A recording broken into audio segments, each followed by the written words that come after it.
নমস্কার বন্ধুরা, সকলকে সিএম স্যার ইউটিউব চ্যানেলের আরো একটি নতুন পর্বে জানাই স্বাগত। আশা করব ঈশ্বরের আশীর্বাদে আপনারা প্রত্যেকেই ভালো আছেন এবং সুস্থ আছেন। আরো একটি নতুন পর্ব নিয়ে আপনাদের সামনে চলে এলাম।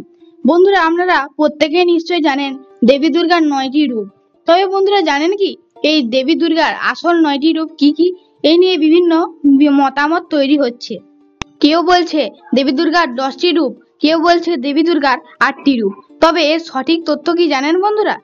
দেবী দুর্গার আসল হলো 9টি রূপ। সেই 9টি রূপের ব্যাখ্যা সহ নাম এই ভিডিওর মাধ্যমে জানতে পারবেন আপনারা।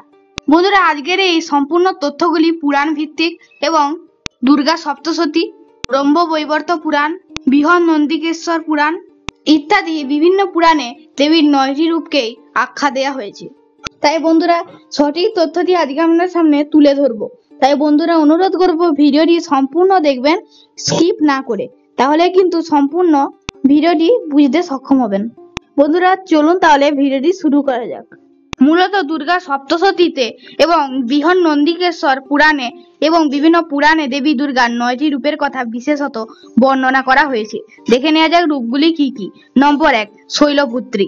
দেবী শৈলপুত্রী জন্মগ্রহণ করেছিলেন পর্বতরাজ হিমালয়ের কন্যা হিসাবে। বৃষবাহনা অর্থাৎ এই দেবীর বাহন হলো গরু। এই দেবীর 2টি হস্ত মূলত দেখা যায়। এক হস্তে দেবী ধারণ করেছেন কমল ফুল অর্থাৎ পদ্ম এবং অপর হস্তে দেবী ধারণ করেছেন ত্রিশূল। মহালয়ার পরদিন অর্থাৎ প্রতিপদের দিন এই দেবীর পূজা করা হয়ে থাকে। নম্বর 2, ব্রহ্মচারিণী। এই দেবী দ্বিতীয়ার দিন পূজিত হয়, অর্থাৎ নবরাত্রির দ্বিতীয় দিনে এই দেবীর পূজা আরাধনা করা হয়ে থাকে।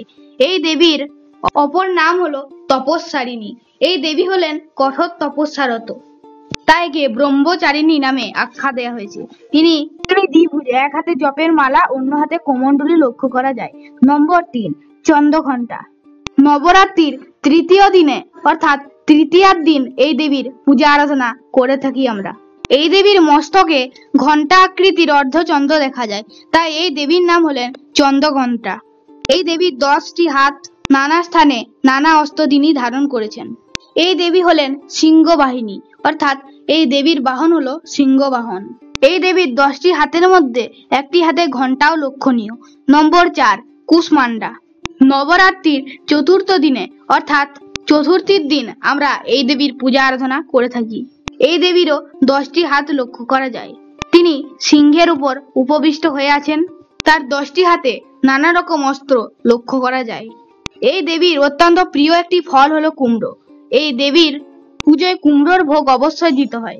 কুমড়োর সংস্কৃত অর্থ হলো কুষ্মান্ডম, তাই এই দেবীর নাম কুষ্মান্ডা। নম্বর 5, স্কন্দ মাতা।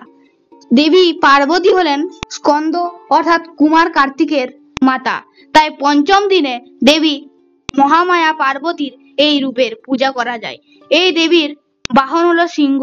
এই দেবী হলেন চতুর্ভুজা, 2টি হাতে পদ্ম এবং 2টি হাতে অভয় এবং কুমার কার্তিকেয়কে কোলে নিয়ে বসে আছেন। এই দেবীর পূজায় অবশ্যই কলা নিবেদন করতে হয়। নম্বর 6, কাত্যায়নী। দেবী মহামায়া নবরাত্রির 6ষ্ঠ দিনে দেবী কাত্যায়নী রূপে পূজিত হন, অর্থাৎ মহালয়ার ঠিক 6 দিন পর দেবী মহামায়া কাত্যায়নী রূপে পূজিত হন। এই দেবীর বাহন হলো সিংহ। এই দেবীর 4টি হাত লক্ষণীয়। একটি হাতে কমল ফুল, অন্য একটি হাতে তরবারি এবং অপর 2টি হাতে অভয় মুদ্রা প্রদর্শিত হয়ে থাকে। ঋষি কাত্যায়ন এই দেবীর প্রথম পূজা করেছিলেন বলে এই দেবীর নাম কাত্যায়নী।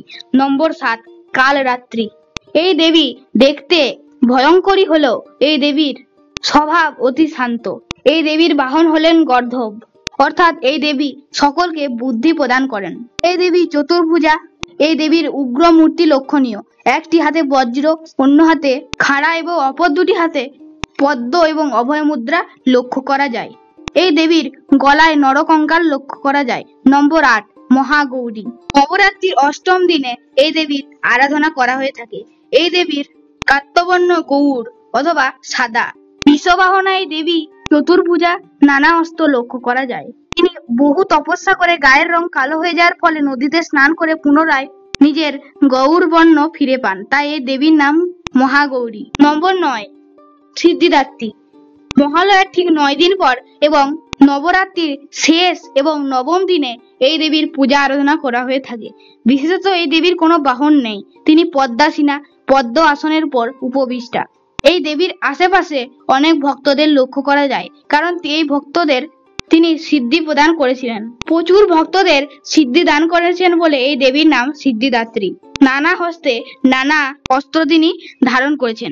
বন্ধুরা, আজকের এই পর্বটি ছিল দেবী দুর্গার 9টি রূপ এবং তাদের ব্যাখ্যা।